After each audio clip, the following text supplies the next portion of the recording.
Seorang anggota Lembaga Swadaya Masyarakat atau LSM di Ogan Ilir tewas dicegat dan ditusuk oleh 7 orang tak dikenal dengan mengalami puluhan luka tusuk.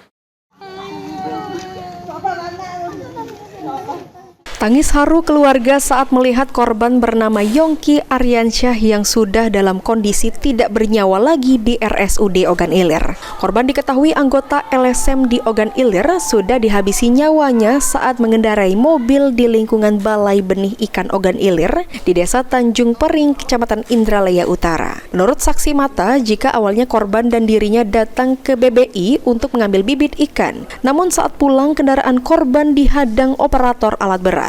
Tidak lama kemudian datang segerombolan orang tidak dikenal, 6 hingga 7 orang dengan mengendarai sepeda motor menghampiri kendaraan korban. Di mana setelah itu korban langsung dikeroyok dan ditusuk perutnya hingga akhirnya tewas. Korban mengalami luka di sekujur tubuhnya diantaranya dahi, leher, pundak, paha, perut, dan punggung meninggal dunia saat hendak diberi pertolongan di rumah sakit. Pak, kronologinya mana Pak tadi kejadiannya? Pertama tadi kan kami ngambil bibit ikan kan. Nah terus Di desa mana Pak?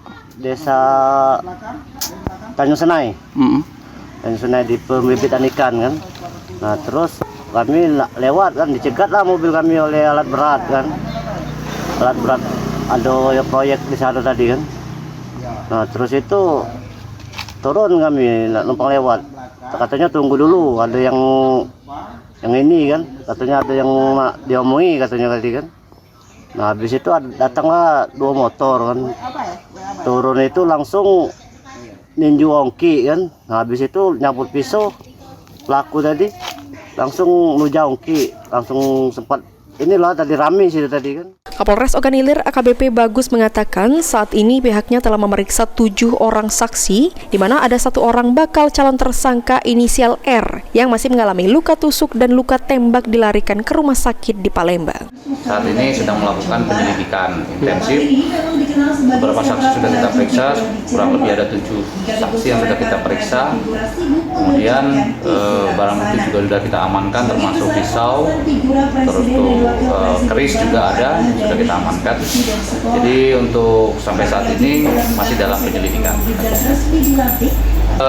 Saat ini ada orang yang diduga terkait dengan peristiwa tersebut ada di rumah sakit. Di sana dia mengalami luka tembak dan luka senjata tajam di tubuhnya.